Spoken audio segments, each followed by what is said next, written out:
James Lutton, joined with Adrian Martin. Adrian, how you doing, mate? I'm good, mate. How are you? Long time. Absolutely, a very long time. But yeah, I'm very good, mate. Very good. Good to Glad catch up. I'll see big Yeah, fight coming up. yeah, man. Yeah. Long time coming, I think, innit? Absolutely. I mean, for Long yourself, time coming. obviously, small hall fighter. You've not fought since 2019 because of the pandemic. How's it been? Oh, bruv, rough. I'm not gonna lie to you. It was a rough couple of years. A lot happened. Um, Learned a lot about myself in that time.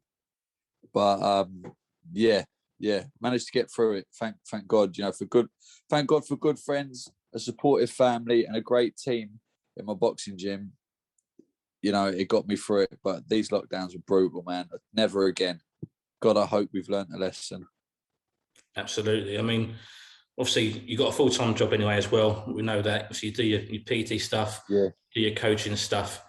But without the boxing, what does the boxing mean to you? And obviously, not having that for the 2 years, has it made you feel more of a love for it? Yeah, massively. Like, yeah, it's massively made me appreciate boxing a lot more. And it's made me realize how much I need it as part of my life.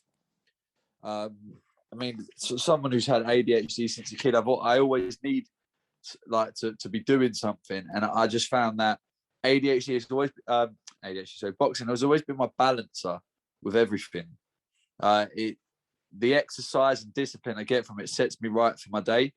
And having had that taken away from me for a little while, it made me feel like a man without purpose because my whole life is around boxing. Um, I mean, if it weren't like years ago, if it weren't for boxing, I don't know where I'd be. I could be dead, could be in prison, God knows. But it really helped me get my life on the right track. And when I turned pro, I made my whole life about boxing. So I started personal training. I had a little gym with my mate, and then just before the pandemic struck, I went all in and started doing my own thing in Brentwood in Sugar Race. And yeah, then the pandemic hit like a month later, and basically just that whole time I just completely lost my purpose because they said, oh, it was 3 weeks. So I thought, all right, it's a 3 week holiday. I'll stay fit, back in camp for like 4 weeks. I'll get my fight back. It'll be cool. Like, we weren't stressed. We've got to have a little look at it. So, obviously you've got to protect people, yada, yada. Um, and I was all cool for that initially, just to have a look at what was going on. And then as it sort of unfolded, you could see that it wasn't quite what they were trying to scare everyone into believing it was. And it was very clear who was affected by it. And it at that point, I'm one of those people that I'll become fixated on something when I realize something doesn't make sense.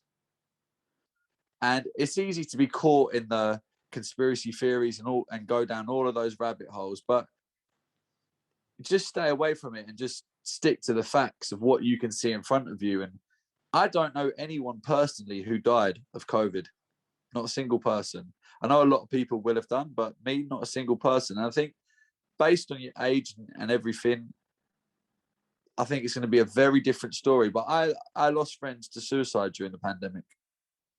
So that's obviously tough. And then just hearing the horror stories about people not being able to go to funerals. And then I had loads of friends who had weddings booked and had weddings cancelled and everything. And then for the first 6 months of it, professionals weren't even allowed to train in the gym. So I was just a man without purpose. But things stopped making sense when, we've all got bills we've got to pay. We've all not all of us have been great with money. Some of us have ended up in financial hardship. Me, myself, I made a mistake with money years ago that while I was working wasn't affecting me. But as soon as I wasn't allowed to work anymore, I've still got to pay back these bills, but I'm not allowed to go to work, nor am I offered any support from the government, from a local council or anything. So what's a man like me meant to do? Just sit on our hands. Then you look to apply for jobs to try and stay busy because you need to get a normal job. Unfortunately, there's nothing about, having a pandemic straight after the initial hit of Brexit, yeah, people are really going to be hiring. So that's when it all started to make sense to me. Like, this doesn't make any sense. Like, this really doesn't make any sense. And that was frustrating. And then they let athletes go back. And thank God, I think, that we were allowed to, like, as pros. And I'm so grateful that I made the decision years ago to be a professional boxer, which gave me the ability to go to the gym, because without that, my mental health wouldn't have lasted, you know? So it's really made me appreciate the sport. And really, boxing's what got me through these lockdowns, because without it, I literally would have been a man without purpose, with banks and everyone chasing me up for money that I'm not even allowed to go out and earn. So none of it really made any sense. You know, you've probably seen I'm quite outspoken about my position on the handling of this pandemic. It's not to think that, you know, nothing should have been done about it. Obviously, there's got to be an effort to protect life, but you've got to evaluate the quality of life of everyone else as well, and the impacts of the decisions they're making. And there was none of that, and there still is none of that. I mean, now it's vaccine passports to go to nightclubs. Basically we've become indoctrinated. I mean, I personally haven't, because I don't buy into it, but these repetitive scare campaigns from the government, these just the constant messaging to promote fear, and then this sort of worshipping of the NHS. I mean, I'm going to say it now, and this is very unpopular. The NHS didn't do a good job. They did a terrible job. Now, the doctors and nurses that are working on the front line, they are heroes. They're heroes in their own, but there's so many heroes in different aspects of this world. So everyone wants to be a hero and worship for whatever. Fair play, did an amazing job. It's incredibly difficult what they would have had to deal with. It's horrible seeing that amount of death. So well done to all of those that were obviously frontline. But you look at the middle management of the NHS, who are on about 285 grand a year. And what are they doing with that money? Making terrible decisions that are costing thousands more lives than that have died of COVID due to closing down GP services, for example. No one can tell me a GP is a hero right now if they shut their practice during the pandemic. If you shut your practice during the pandemic, or limited your services during the pandemic, don't try and call yourself a hero. Don't expect people to clap for you, because there are other diseases, other illnesses that are not being taken into consideration. And now we have like is it 7.5 million, or has it gone up to 30 million people waiting list on the NHS for different services? That's terrible. That you can't applaud that. But we've been indoctrinated to applaud that at all costs. We must protect the NHS. They're supposed to fucking protect us. They are supposed to protect us. That's what's supposed to be happening.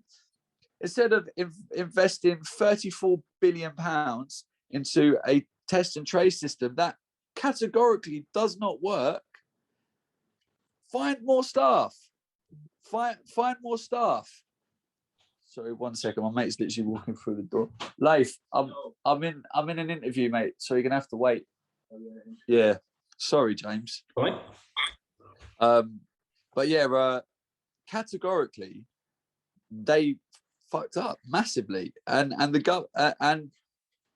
it's so obvious to see that. But with the way they've been pushing these campaigns and everything, people have been indoctrinated, and it's the same thing they do. So, you know, it's just how they indoctrinate people. It's repetitive messaging. You're seeing some of Stalin's tactics being used on people, like when they were encouraging people to grass on their neighbors for having more than 6 people round. That's what Stalin was doing in Russia. And when you have an understanding of these sort of things and you can see it happening in front of you, you're like, this really doesn't make any sense. But thank God that there were some loopholes that allowed me to train, because having that that time to just go in the gym with the boys, with my coach, and just go and work out all the frustrations and release that energy. Because there's only so many runs and walks and this, that, and everything you could go on, you know? So having that ability to go there and get some work in and do something and keep moving really keeps your mindset in a positive, like keeps your mind in a positive state of mind. So that was really important. And I was so heartbroken that as someone who runs a gym, like I have my own gym in Brentwood, I just think of my members and all of my people and all of the young amateurs that I train and everything that weren't allowed to train. I mean, we used to break rules all the time and go over the park and train. Do you know what I mean? Because the mental health, none of us got COVID. So the mental health of these people was more important to me after hearing about so many and knowing people that had taken their own lives and hearing about so many more people taking their lives. You know, you've got to try and do whatever you can. So we train in in the middle of the country, in the middle of a field and things like that, in the snow at times, just to get out and do something.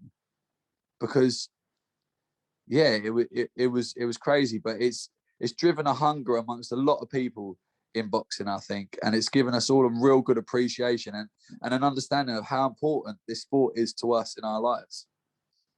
Yeah, definitely. I want to go back to one thing you mentioned at the start of that, and that was your ADHD.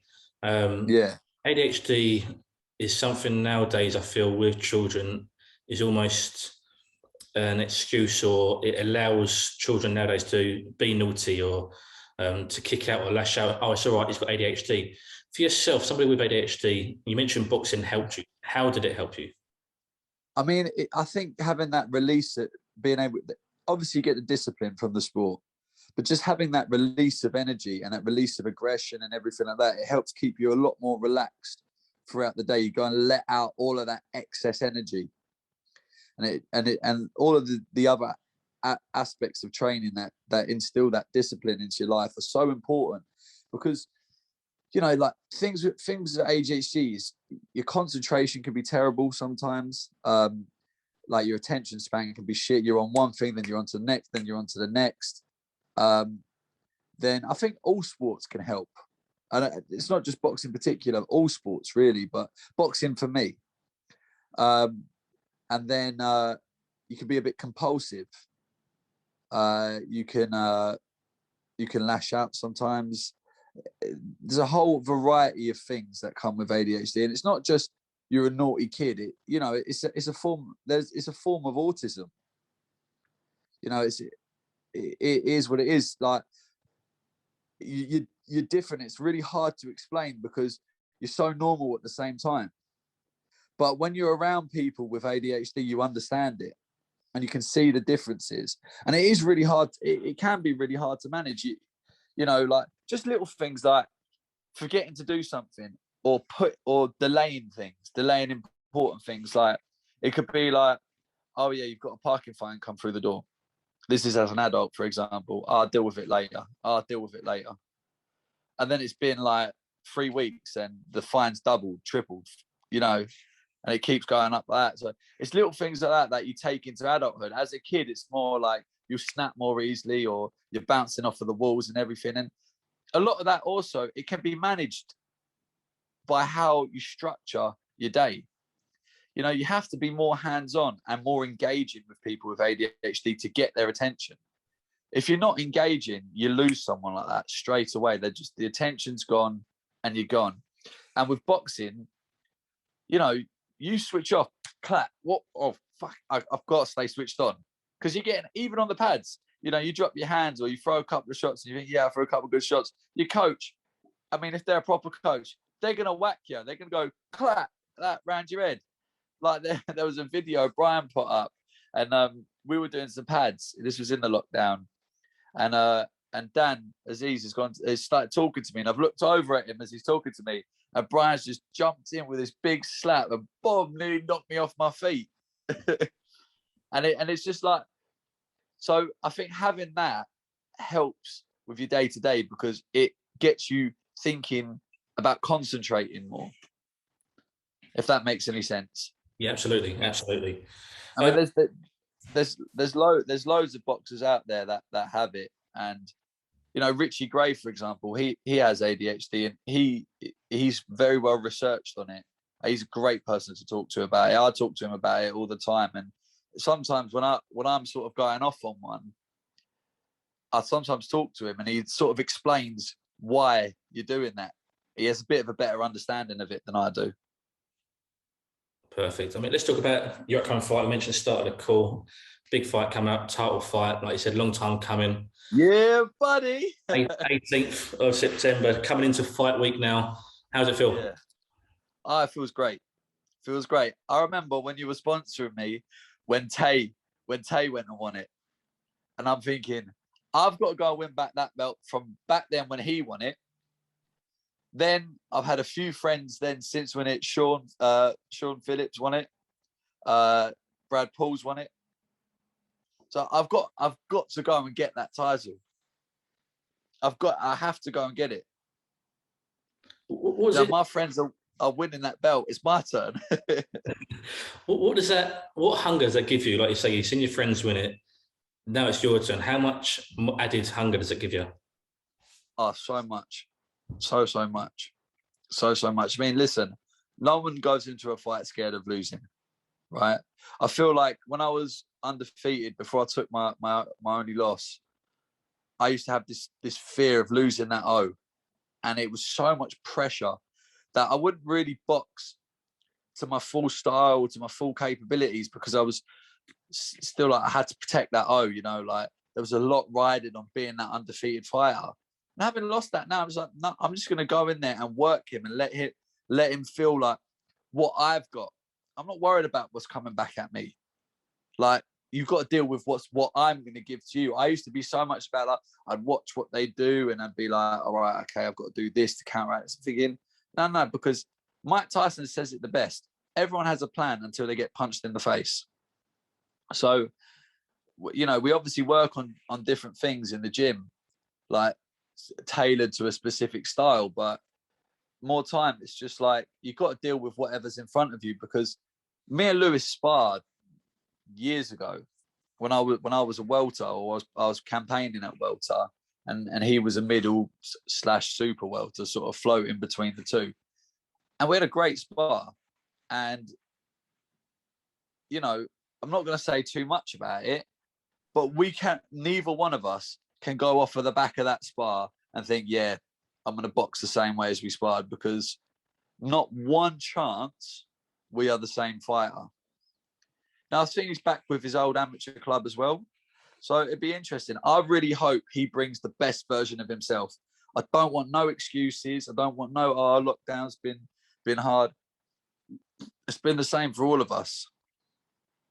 You know, we've all been in that headspace where we're contemplating life or death, this, that, and the other. I hope he hasn't, but I found myself there. And you know what? It's been a shit time, but we've had the ability to train and to keep on it. You know, we are professional athletes. We've got to be on our game. I didn't want a 4-round warm-up or a 6-round warm-up fight before this. I wanted to fight. I've done 2 camps with Dan Aziz, you know, as he was fighting in the lockdowns, and he was defending his English title. I've been fit and ready to go. Just been waiting for the opportunity. I've just been a bit heavy, so I've needed notice to lose the weight. But yeah, I want the best. I want to beat the best version of him, and he is going to face the best version of me. No matter what happens on the night, we're going to give it our all. But knowing what I've got, knowing who I've shared a ring with, knowing who I've been sparring with, I can wholeheartedly believe that I have too much boxing ability to lose. And I'm going in there to do one thing and one thing only, and that's the winning style. And that doesn't mean I'm going, oh, big KO, or I'm not going to chat shit like that. I mean, it'd be lovely, and I'm not ruling it out. Do you know what I mean? I can punch. You know, my record doesn't suggest I'm a big puncher, but I've moved up to my natural weight, and I'm a different fighter than what I was back then.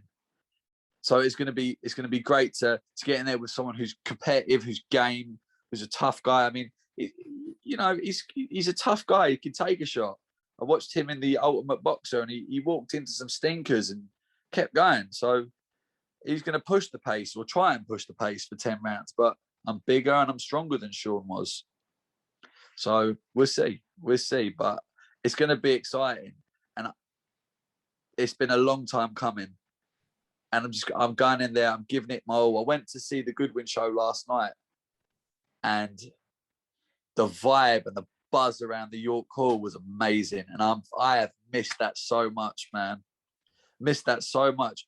Honestly, the only way I can describe it through the lockdowns is a man without purpose. You're drifting through life, like switched off, because you've got no meaning anymore. Well, it's what it feels like. You're trying to find a new purpose, but you know things are going to open up again, so you can't really commit to anything else, because you know you're going to go back to your normal life eventually, when you didn't know, but eventually it was coming back. So you were just sort of just drifting through a couple of years, which was a bit weird. But I stayed on my training. Thank God for my team. And come fight night, I want to show off everything that I've done, and I genuinely believe I've got too much to offer. Just finally, last one from me. You mentioned the fans and the buzz and the atmosphere of York Hall last night. How much are you looking forward to that as a fighter, as a performer, rather than a fan? I can't wait. Oh my God. And winning as well. Wow. Wow. What's the feeling? I have missed it. Like, obviously with everything, it plays on your ego, but it makes you feel amazing. That rush of endorphins and everything you get after a win, it's the best feeling in the world. Hearing the crowds roar, and the crowds were buzzing last night, buzzing. Might not have been as Ramo as it can be, because obviously there's a limited number of bouts on, but man, it's fucking exciting to see it again. And the crowds were like, yeah, like you could hear them roaring. It sounded like there was 3 times the amount of people in there than what there actually was, because you can see how buzzing and everyone's smiling. It's nice to see faces again. It's so nice to see faces again. You know, and there's that whole element of fear that it goes out the window, and everyone's just being people again. And there's a show and a performance again. It's amazing. It throws you back to 2 years ago, and I will never take a small hall show for granted again. You know, because they are cracking shows, and when they can start having full capacities, and when they can start having full cards again, and you're getting multiple title fights on cards and things, can only look forward to seeing some real fucking barnstormers in the small halls, because they do put on some cracking fights, and Goodwin always finds good main events and everything. So there's some really good stuff. I mean, I'm going to try and get out to as many shows as I possibly can, you know, support as many of the boxers I know, and try and get out there and just support people coming up through the ranks and stuff, because it really is amazing to see. And it's something that was really, I think, almost taken for granted. And you know, we've all seen the arena fighters doing their thing and everything during the lockdown on the behind closed doors things. And I've spoken to people, you know, I've got stable mates that have fought behind closed doors, and they just say it's like, it's not the same. It's just not the same.